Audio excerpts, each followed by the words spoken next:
બે મહિલા ઉમેદવારો ભાજપમાં જોડાયા છે। વોર્ડ નંબર 1 અને વોર્ડ નંબર 7 ના કોંગ્રેસ ઉમેદવારે કેસરિયા કર્યા। વોર્ડ નંબર 1 ના કોંગ્રેસ ઉમેદવાર પ્રીતિબેન ધનેશ્વર અને વોર્ડ નંબર 7 ના કોંગ્રેસ ઉમેદવાર અનિલાબેન પોરિયાએ ભાજપનો ખેસ ધારણ કર્યો। બંને ઉમેદવારોએ કોંગ્રેસ સાથે છેડો ફાડી ભાજપને ટેકો જાહેર કરતા કોંગ્રેસને નુકસાન પહોંચ્યું છે। ભાજપમાં જોડાયેલા ઉમેદવારોએ કહ્યું કે અમે લોકો પ્રધાનમંત્રી મોદીની વિચારધારા સાથે જોડાઈને કોંગ્રેસને અલવિદા કહ્યું। ભાજપની વિચારધારા બહુ પસંદ છે અને મોદી સાહેબના ઉચ્ચ વિચારો સાથે હું પસંદ કરી અને ભાજપમાં જોડાઉં છું। હું હવે ભાજપમાં જોડાઈ ગઈ છું અને ભાજપને ખંભો મિલાવીને કામ કરીશ। તો સ્થાનિક સ્વરાજ્યની ચૂંટણીઓને આડે હવે ગણતરીના દિવસો બાકી રહ્યા છે, ત્યારે બનાસકાંઠા જિલ્લા વહીવટીતંત્ર અને પોલીસ વિભાગ સંપૂર્ણપણે સજ્જ બન્યું છે। જિલ્લા પોલીસ વડા પ્રશાંત સુંબે દ્વારા ચૂંટણી દરમિયાન કોઈપણ પ્રકારની ગેરકાયદે પ્રવૃત્તિ ન થાય તે માટે એક કડક સુરક્ષા પ્લાન તૈયાર કરવામાં આવ્યો છે। પોલીસ દ્વારા આંતરરાજ્ય સરહદ પરથી પસાર થતા દરેક નાના મોટા વાહનોની ઝીણવટભરી તપાસ કરવામાં આવી રહી છે, જેથી ચૂંટણી પ્રક્રિયામાં કોઈ ખલેલ ન પહોંચે અને કાયદો વ્યવસ્થા જળવાઈ રહે। રાજ્યમાંથી ગેરકાયદેસર દારૂ, મોટી માત્રામાં રોકડ રકમ કે પછી અસામાજિક તત્વો ગુજરાતમાં પ્રવેશ ન કરે તે માટે પોલીસ જવાનોને હાઈ એલર્ટ રહેવા માટે આદેશ અપાયા છે। રાજ્યની ચૂંટણી અન્વયે બનાસકાંઠા જિલ્લામાં દાતા ડિવિઝન વિસ્તારમાં અમીરગઢ પોલીસ સ્ટેશન અને અંબાજી પોલીસ સ્ટેશન બંને પોલીસ સ્ટેશનમાં કુલ 4 આંતરરાજ્ય ચેકપોસ્ટ ચાલુ છે। આ ચેકપોસ્ટ ઉપર પોલીસ અને જીઆરડીના માણસો રાઉન્ડ ધ ક્લોક વાહન ચેકિંગ કરી રહ્યા છે અને જે સરહદી વિસ્તારોમાંથી બનાસકાંઠા જિલ્લામાં જે દારૂની હેરફેરી થાય કે અન્ય કોઈ એનડીપીએસના પદાર્થોની હેરફેર માટેનું જે ચેકિંગ છે એ ચાલુ છે। તો ગીર સોમનાથમાં પ્રચાર મેદાનમાં ઉતર્યા જિગ્નેશ કવિરાજ। રાજલ બારોટના પ્રચારમાં જિગ્નેશ કવિરાજે પોતાના સ્વરે ગીત ગાઈને મતદારોને રાજલ બારોટને મત આપવા માટે અપીલ કરી। ઉના નગરપાલિકા 36 બેઠકમાં ભાજપ 13માં બિનહરીફ થયું છે। રાજલ બારોટ જે વોર્ડ નંબર 7માં ભાજપના ઉમેદવાર છે અને ખૂબ જ જોરશોરથી પ્રચાર કરી રહ્યા છે।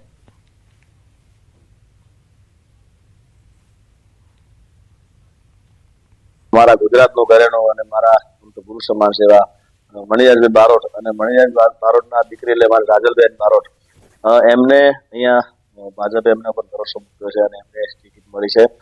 તો પહેલા તો મોદી સાહેબનો અને અમિત શાહ સાહેબનો ખૂબ ખૂબ આભારી છું કે એમના ઉપર ભરોસો રાખીને ટિકિટ મળી છે। આગળ વાત કરીએ અમદાવાદના બાપુનગરમાં બેલેટ પેપરથી મતદાનમાં વિવાદ સર્જાયો છે। હોમગાર્ડ ઓફિસે ખોટી રીતે બેલેટ પેપર પર સિક્કા મારવાની પ્રક્રિયા થતી હોવાનો દાવો કર્યો છે। બાપુનગર હોમગાર્ડ ઓફિસ પર કોંગ્રેસના કાર્યકરો પહોંચ્યા હતા।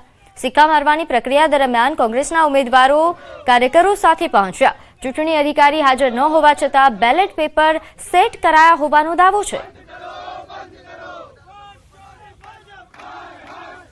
અમારું કહેવાનું બહાર છે કે આમાં કેમ લોકશાહી છે। જો તો ખુલ્લે આમ બેલેટ પેપર પડ્યા છે એકદમ ખુલ્લા। આ ખોલું કવર આમ ભોગવવું પડશે, પીડા પડશે તમને લોકોને, અમારી હાઈ લાગશે, બાપુનગરની પ્રજાની હાઈ લાગશે તમને। અમારું કહેવાનું બહાર છે કે આમાં કેમ લોકશાહી છે। જો તો ખુલ્લે આમ બેલેટ પેપર પડ્યા છે। તો આ તરફ વડતાલના નૌતમ સ્વામી દ્વારા ભાજપને ખુલ્લું સમર્થન જાહેર કરવામાં આવ્યું। ક્વાંટ ખાતે સંતોના સંમેલનમાં તેમણે કહ્યું કે કોઈ મને ભાજપનો એજન્ટ કે કોમવાદી કહે તો મને મંજૂર છે।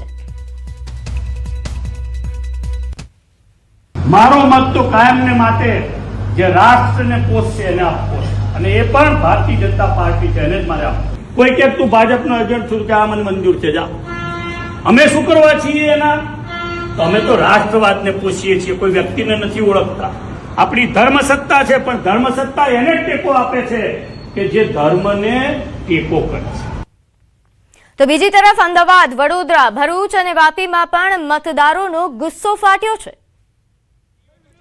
અમદાવાદમાં ભાજપના ઉમેદવારોનો ઠેર ઠેર વિરોધ જોવા મળી રહ્યો છે। તેમાં ખાસ કરીને ઇન્ડિયા કોલોની વોર્ડમાં ભાજપના ઉમેદવારોને લોકોએ ઉધરો લીધો। ઇન્ડિયા કોલોની વિસ્તારમાં ભાજપના ઉમેદવારનો દરરોજ અલગ અલગ સ્થળો પર વિરોધ જોવા મળી રહ્યો છે। ઇન્ડિયા કોલોની વોર્ડના ભાજપના ઉમેદવારનો વિરોધ કરવામાં આવ્યો। સ્થાનિક લોકોએ અલગ અલગ પ્રશ્નોને લઈને ઉમેદવારોને કામો ન થયા અંગે ફરિયાદ કરી।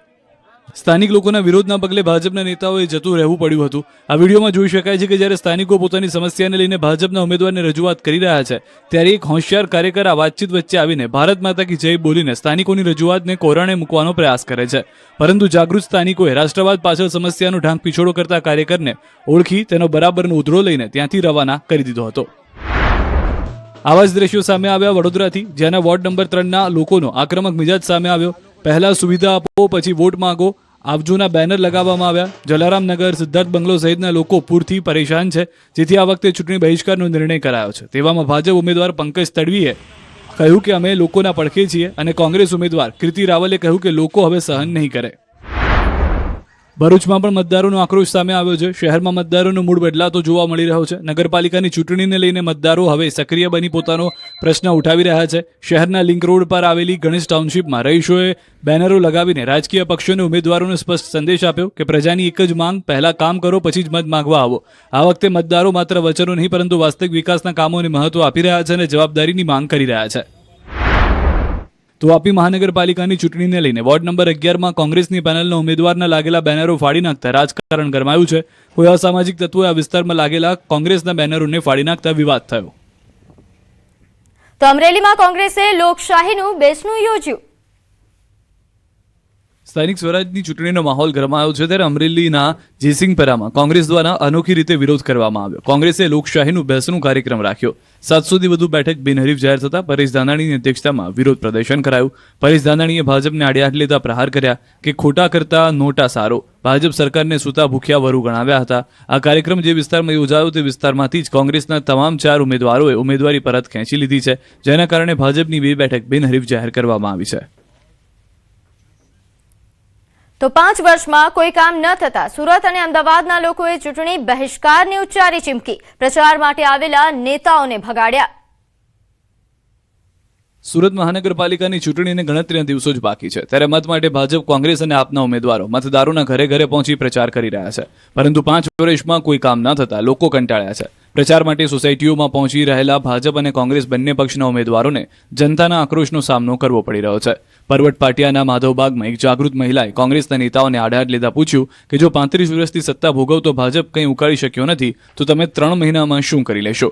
આ વિધેયક સવાલ સાંભળી નેતાઓ શોભજનક સ્થિતિમાં મુકાયા. આમ જનતા હવે માત્ર આશ્વાસન નહીં પણ કામનો હિસાબ માંગતા નેતાઓને ઊભી પૂંછડીએ ભાગવાનો વારો આવ્યો છે. સુરત જેવા દ્રશ્યો સામે આવ્યા અમદાવાદના ખોખરા વોર્ડથી.